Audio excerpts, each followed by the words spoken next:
Howdy, folks. It's your old pal, Easy Comic Reader. Recently, people have wondered, how did Graphic Man find a ghostwriter? And they also wonder, how is Ghostwriter still alive after all these years? Well, it all started when Graphic Man was lost. That man can get lost in a phone booth. Which it's a good thing for him there aren't many phone booths left around these days. But there he was, somewhere in the middle of Missouri, and Graphic Man soon found himself in an old abandoned mine shaft. When all of a sudden he saw a man wrapped in a white costume, looking just like the ghostwriter from many years ago. Graphic Man soon realized that there was a giant red ruby that was casting a strange glow upon the ghostwriter. This ruby had put the ghostwriter into some sort of suspended animation. Graphic Man could feel his own heartbeat slowing down because of the ruby. So he moved it behind some rocks, and then Ghostwriter began to wake up from his long sleep. Graphic Man introduced himself and asked the Ghostwriter, "What's the last thing you remember?" I just came from Jesse James' house. Boy, was that place filthy. Even the framed pictures on the wall were crooked. Was I ever glad to be out of there? I then ran into a Comanche medicine man who showed me a strange meteorite. I felt my body slowing down. Then I must have fallen asleep.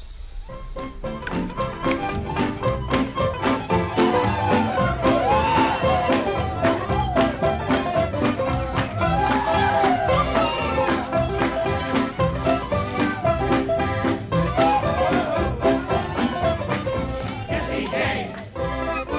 Jesse James! Them's the boys that rob the choo-choo train.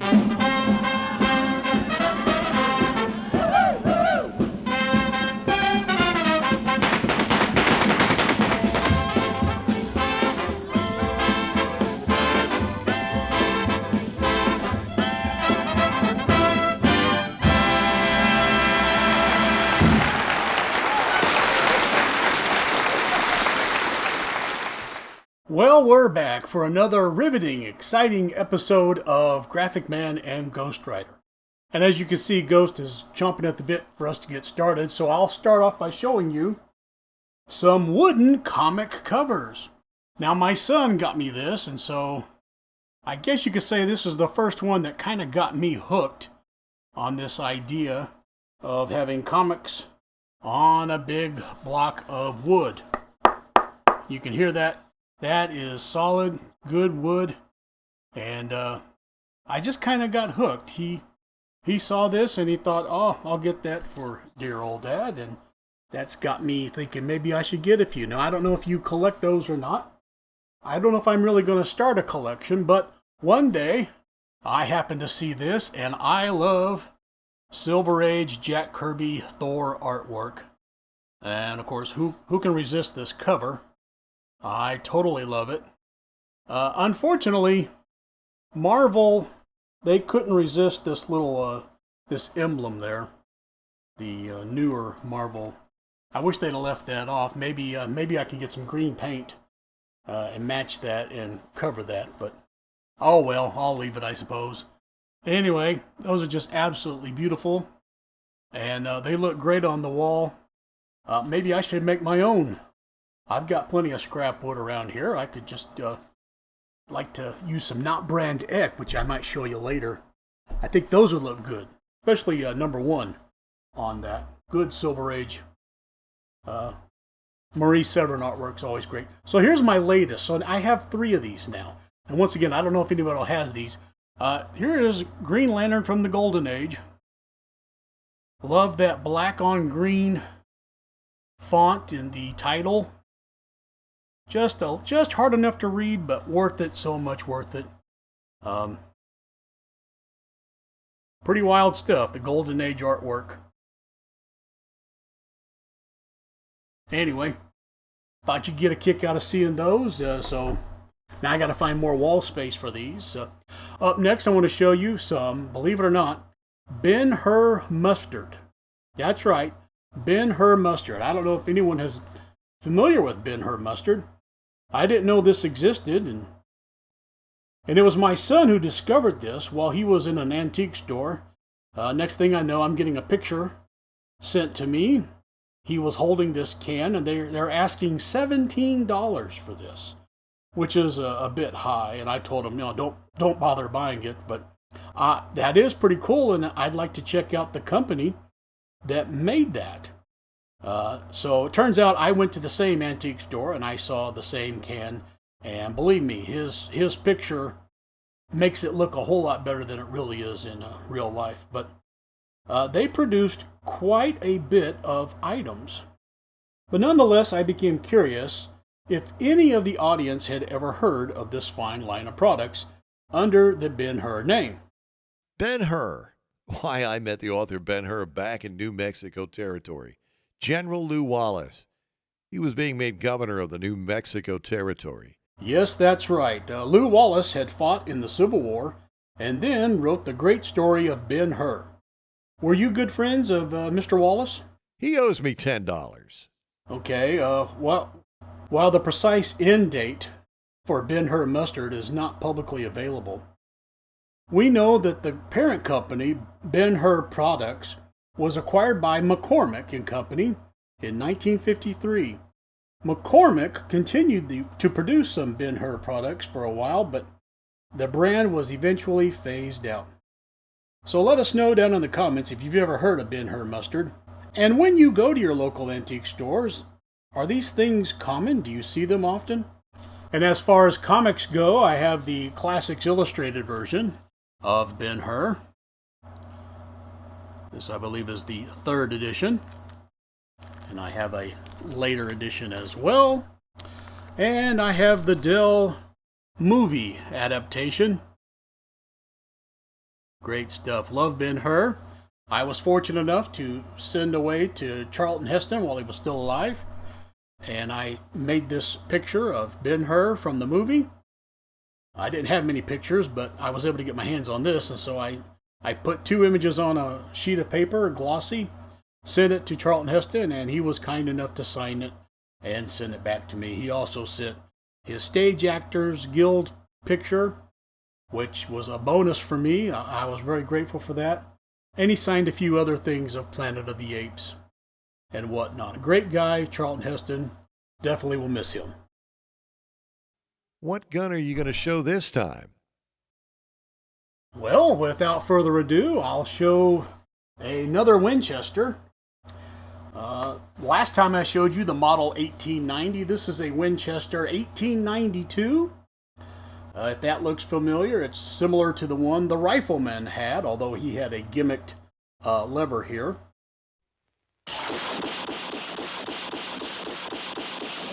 The Rifleman. But this is the Winchester model 1892. And it's also designed by John Moses Browning. John Moses Browning. Let me guess, he owes you $10. No. He owes me $5. All right. Anyway, there were many versions of this gun, shooting different calibers, but mine shoots .32-20. This is the gun that Rifleman used on his TV show, although his caliber is different. And a fun fact about the Rifleman was set in a time period around 1870, but this is an 1892 Winchester. So I guess you could say the TV show made a mistake, but we'll be very forgiving because we love that show. And besides, the town marshal was named Micah, so how could you go wrong? It's a great lever action gun, and it was Winchester's way of making a lighter gun than their 1873 model. For those of you Jimmy Stewart fans out there, you probably remember the movie of the same name.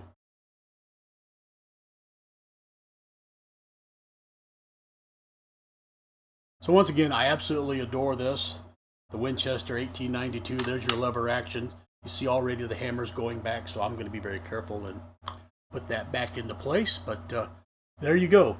Once you hold this you do feel like the rifleman. So that's the 1892. And I showed the 1890 last time. This is the Winchester 1892. So I have actually had some good comments the last time I showed a gun. Some of you guys were really liking that. So I hope that continues. And as a side bonus, for the ladies out there, nothing could be better than the 32 caliber Derringer. This is the perfect gun for ladies to have hidden away in their purse just in case some bandit tries to cause some trouble. Now it shoots two 32 bullets, one on top of each other. And when you load this, it opens kind of like an elephant's trunk, if you will. And then you load them, and then you close it back down again. The perfect gun for a woman to hide in her purse, and or a card dealer to have slidden up his sleeve in a nice little poker game. That's the 32 Derringer. My son forgot I had this. He saw it laying with my Big Little books, because everybody should keep a Derringer near their Big Little books. And he assumed it was a lighter. He wanted to see the flame, so he cocked it back and realized that he had just set the hammer back, and he got a little spooked, so he set it down, and I got this strange text on my phone telling me all about it. So you might not want to keep yours next to your Big Little books, but that's the 32 Derringer.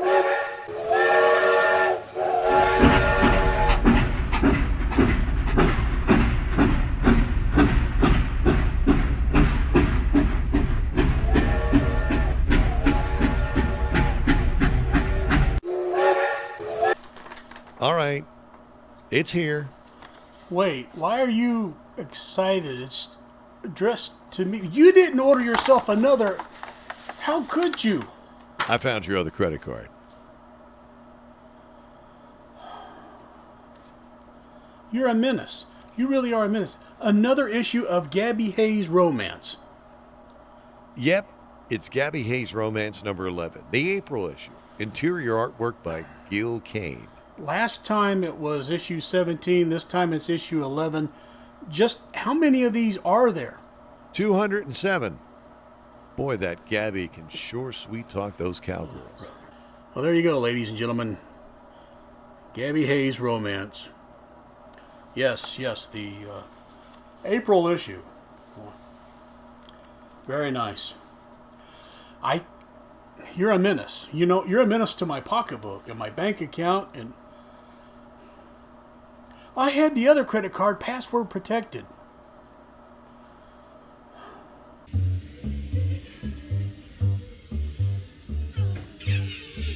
I thought I'd start off with this Lone Ranger, The Haunted Gulch by Fran Stryker. This was a great hardback. It was gifted to me by the great and lovely Fireball Comics. Thank you, Fireball Comics. I sure appreciate it. It's a great hardback. It was made in 1941. And then up next I have a Geronimo hardback book. This was made in 1958. It's the story of Geronimo. It has some illustrations in there. This was a classic library set. They had other books called Crazy Horse, Buffalo Bill. So it has events of Geronimo's life, and it does have some nice illustrations every now and then. For all of you history and Western fans, it's a great book to have. Nice hardback.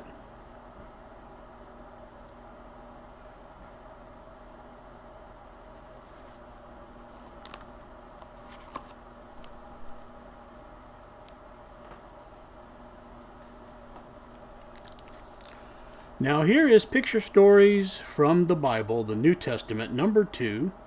Who's the artist? Front cover by Don Cameron. This is an education comics, all American, so this is the group that becomes EC Comics. My condition is good.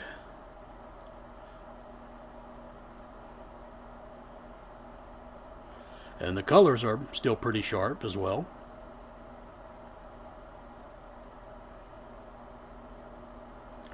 Unfortunately, on the back cover, it has quite a nasty little rip there.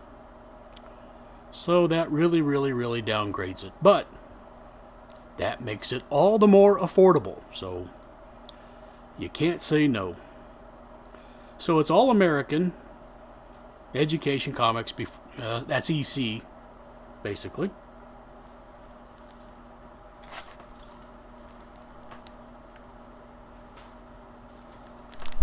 And from the Great Gold Key is Bonanza. This is Bonanza number 33 from 1969. With Little Joe at the top, Haas and Ben Cartwright on the cover. Then I thought I'd show you a couple of Lex Barker photo Tarzan covers from Dell Comics. Tarzan here is making his nice Halloween mask for later that night. It's from 1952. Here's another Lex Barker cover art with a little bit of drawing in the background from March 1953. This is Tarzan number 42. Dell Comics. Here is Strange Adventures number 145 from October 1962. It's The Man Who Lived Forever. Well, he's probably still collecting Social Security.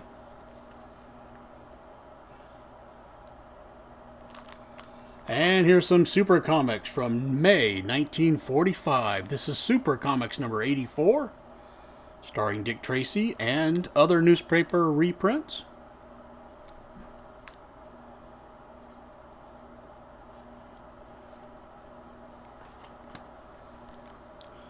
If you haven't figured it out, I just absolutely love Golden Age and Silver Age.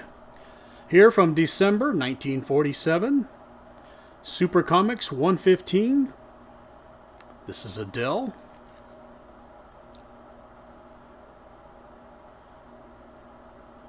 And that car just got thrown off the cliff by Superman. Up next is a Brave and Bold, number 77, starring Batman and the Atom. And it looks like poor Atom is getting ready to be shot in the back.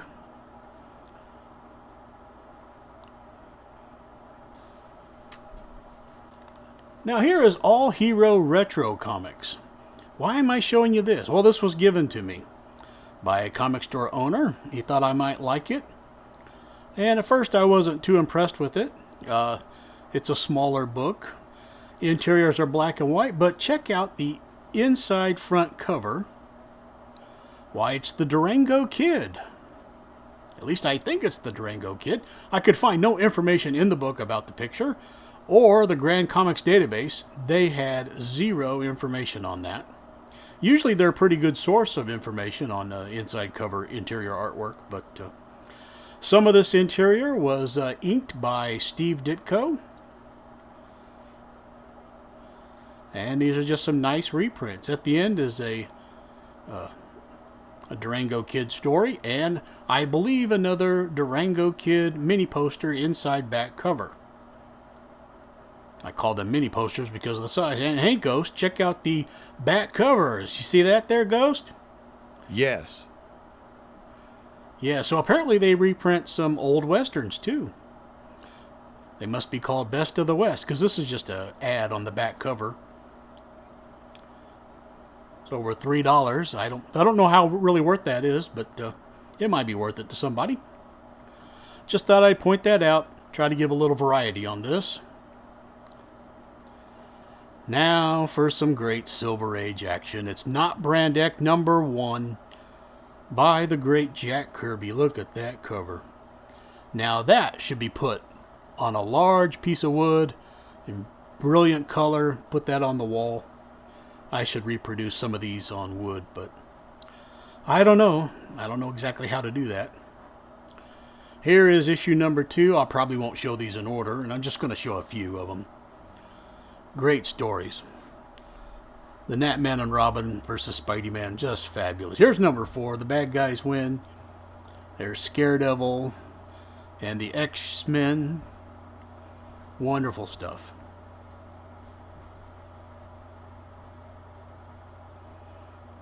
Maurice Severin artwork. What was my favorite right here? Number 6. The Love and Hisses issue. And I'm a sap for romance. I always thought that Johnny Storm should have married Crystal. I was very bummed when they put her with Quicksilver. I didn't approve of that storyline, but they of course didn't ask me, and I was too young to complain. Only found out about it later. And here's number 3. I told you they'd be out of order. Here's the Mighty Thor, Charlie America, and the Incredible Bulk. Great stuff. So I wanted to show these because some of the audience is a little younger than me and may not be aware of these. I can't imagine you not being aware of them, but it could happen. And here's number 8, Not Brand Eck, the Four-Bush Man flops again with Knock Furious and the Revengers.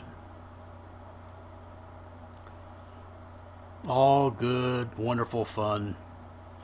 And it's amazing how Marvel could just make fun of themselves and not worry about it. It was the 60s. Here's probably one of their better issues. Number 7, The Origin of the Fantastical Four and Superman. And I don't know which story is better. They are both fantastic. Just love the fact that Lois is reading a copy of Spider-Man. It was a great way to take a dig at your competitor. Now for a real change of pace, here is a nice hardback book. This is volume 2 of the Batman Annuals. So if you wanted a book that reprinted the Batman Annuals, well, they've got you covered. Because this book does it. It's a pretty good thick book. Now, I wish I had volume 1, so this is volume 2. And so it prints, I believe, in order, a lot of the annual reprints that they made. With great color, great paper. Superman's guest star many times. Great fun stuff. Obviously, I couldn't turn this down. I just had to have it. Right up my alley.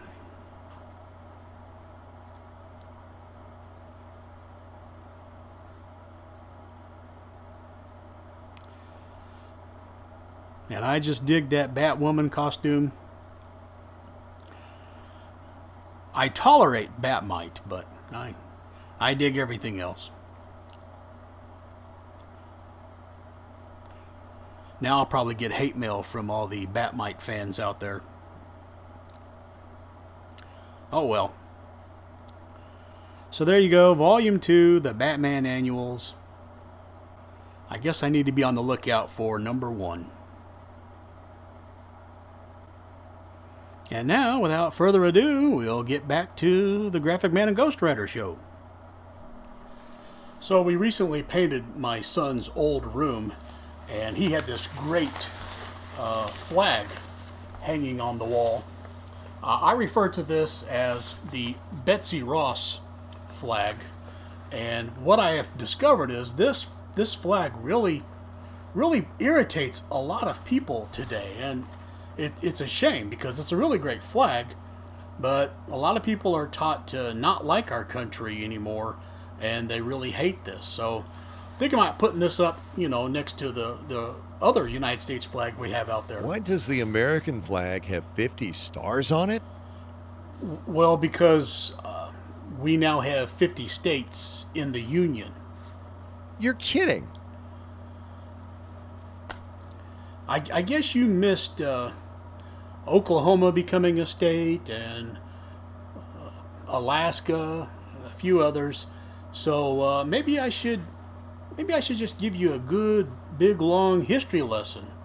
And but I think the people would be a little bored seeing me teach you history. Are you sure people are going to watch us sit here and talk to each other? Well, there's a good amount of people will watch this. I wouldn't watch us. I would do something more useful. Well, and you've got to understand that here in the 21st century, people will stop what they're doing and watch other people open up a package. Why?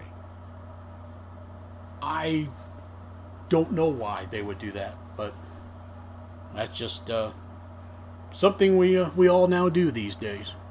And on that cheerful note, we will probably say goodbye at this point. We still didn't get to shoot anybody. Well, Ghost, you can't have everything, so goodbye, everybody, and happy drawing.